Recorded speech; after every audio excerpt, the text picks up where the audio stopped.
आपने बहुत सारी रील हॉरर स्टोरीज सुनी होंगी, लेकिन आज मैं जो स्टोरी आपको सुनाने जा रही हूँ वो भारत की सबसे डरावनी भूतिया कहानी है। इसे सुनकर आपके भी रोंगटे खड़े हो जाएंगे। तो चलिए इस सच्ची भूतिया कहानी को पढ़ना शुरू करते हैं। कर्सियांग एक छोटा सा हिल स्टेशन जो दार्जिलिंग में आता है। यहाँ का मौसम 12 महीने सुहाना रहता है, जो सैलानियों को अपनी ओर खींचता है। यहाँ का मौसम जितना मनमोहक है, उतना ही वहाँ पर हुए हॉन्टेड घटनाएं लोगों को दहशत में रखता है। कर्सियांग में 2 जगह है, एक विक्टोरिया बॉयज स्कूल और उसी से सटा हुआ डो हिल जंगल। लोकल लोगों का कहना है कि स्कूल के बंद होने के बावजूद उसमें लड़कों के खेलने की, चलने की और भयानक चीखें सुनाई देती है। इसी के पास डो हिल जंगल है, जहाँ कई मर्डर हुए हैं और अननेचुरल डेथ हुई है, जिसका कारण पता नहीं चल सका है। यहाँ पे सुसाइड की घटना भी बहुत होती है। ये जंगल अपने आप में कई राज्यों को सिमेटे हुए है। ये जंगल इतना घना है कि दिन में भी आप रात अनुभव कर सकते हैं। यहाँ पे एक रोड है जो डो हिल जंगल से फॉरेस्ट ऑफिस तक जाती है, जिसे डेथ रोड कहा जाता है। यहाँ पे कई लोगों ने एक लड़के का भूत देखा है, जिसका सर नहीं है। एक दिन एनी को डो हिल के बारे में पता चलता है और वो इंडिया आ जाती है डो हिल की सच्चाई पता करने।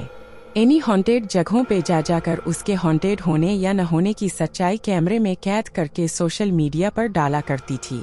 एनी अपनी खोज रात को करती थी, लेकिन क्योंकि वो दिन को ही कर्सियांग पहुंच गई थी तो उसने लोकल लोगों से डो हिल के बारे में पूछना शुरू कर दिया।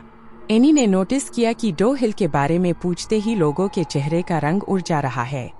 एक आदमी ने उसे बताया कि वो कभी उस सरकटी लॉस को नहीं देख पाएगी और वो उसे वापस लौट जाने को कहा।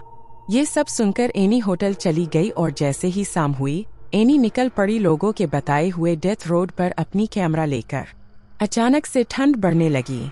एनी अपने कैमरे में उस जगह के बारे में बताते हुए आगे बढ़ रही थी कि उसका पैर किसी चीज से टकराई और वो गिर पड़ी। एनी को लगा वो शायद रास्ते में पड़ी हुई किसी लकड़ी या पत्थर से टकराई होगी, लेकिन वो जैसे ही उठकर पीछे मुड़ी तो उसने देखा उसके पैर किसी पत्थर से नहीं बल्कि किसी के पैर से टकराई है। और देखते ही देखते वो पैर जंगल के अंदर चली गई, जैसे कि किसी ने उसे खींच के जंगल के अंदर ले गया। एनी इतना तो समझ गई कि डो हिल को हंटेड होने का जो टैग मिला है वो सच है। अब एनी को डर लगने लगा था, लेकिन उसकी छानबीन अभी भी पूरी नहीं हुई थी। किसी तरह हिम्मत जुटाकर वो डेथ रोड पर आगे बढ़ती रही। अचानक एनी के सामने से एक बूढ़ी औरत रोड क्रॉस करके जंगल में चली गई। एनी भी चुपचाप बिना कोई आवाज किए उस औरत के पीछे चलने लगी। वो सब कैमरे में कैद कर रही थी। चलते चलते उसे ऐसा महसूस हो रही थी कि कोई उसकी पीछा कर रहा है। अचानक उसकी कानों में आवाज आई, एनी वापस चले जाओ। ये सुनते ही एनी की रोंगटे खड़ी हो गई, लेकिन उसे तलाश थी उस सरकटे आदमी की। इसलिए उसने किसी तरह हिम्मत करके और थोड़ी दूर जाने का फैसला किया। थोड़ी दूर जाकर जब वो वापस मुड़ी तो उसने देखा जंगल में घने पेड़ों के बीच से 2 लाल आंखें उसे देख रही है। ये देखकर एनी जोर से चिल्लाई और भागने लगी।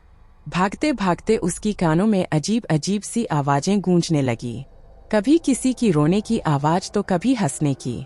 किसी तरह एनी उस डेथ रोड से बाहर निकल आई और होटल चली गई। इतना सब कुछ होने के बाद भी एनी को इस बात की तसल्ली थी कि उसने ये सब कुछ अपने कैमरे में कैद कर लिया है। उस रात एनी अपने कैमरे को टेबल पर रखकर सो गई। 1 घंटे बाद एनी को फिर से वही अजीब अजीब आवाज सुनाई देने लगी। जब उसने आंख खोली तो देखा वो सरकटा भूत उसके सामने खड़ा था और उसने हाथ में कैमरा पकड़ रखा था। देखते ही देखते कैमरे में आग लग गई और एनी के सामने ही कैमरा जल के राख हो गया और तभी वो भूत एनी के सामने से गायब हो गया। ये सब देखकर एनी बेहोश हो गई। सुबह होटल वालों ने उसे उठाया। जब वो होटल वालों को पूरी बात बताई तो सबने उस पर विश्वास कर लिया, लेकिन जब ये बातें उसने सोशल मीडिया पर बताई तो किसी किसी ने उस पर विश्वास किया और किसी किसी ने इसे झूठी कहानी बताई। सच्चाई चाहे जो भी हो, लेकिन आज भी डो हिल एक रहस्य है। हमें आशा है कि इस रील हॉरर स्टोरी को सुनकर आपके भी रोंगटे खड़े हो गए होंगे। अगर कभी आप दार्जिलिंग घूमने जाओ तो डो हिल जरूर जाना। दोस्तों, अगर आपको मेरी कहानी अच्छी लगी है तो आप मेरी इस वीडियो को लाइक करो और कमेंट में जरूर बताना कि कैसी लगी। सब्सक्राइब करना ना भूलें।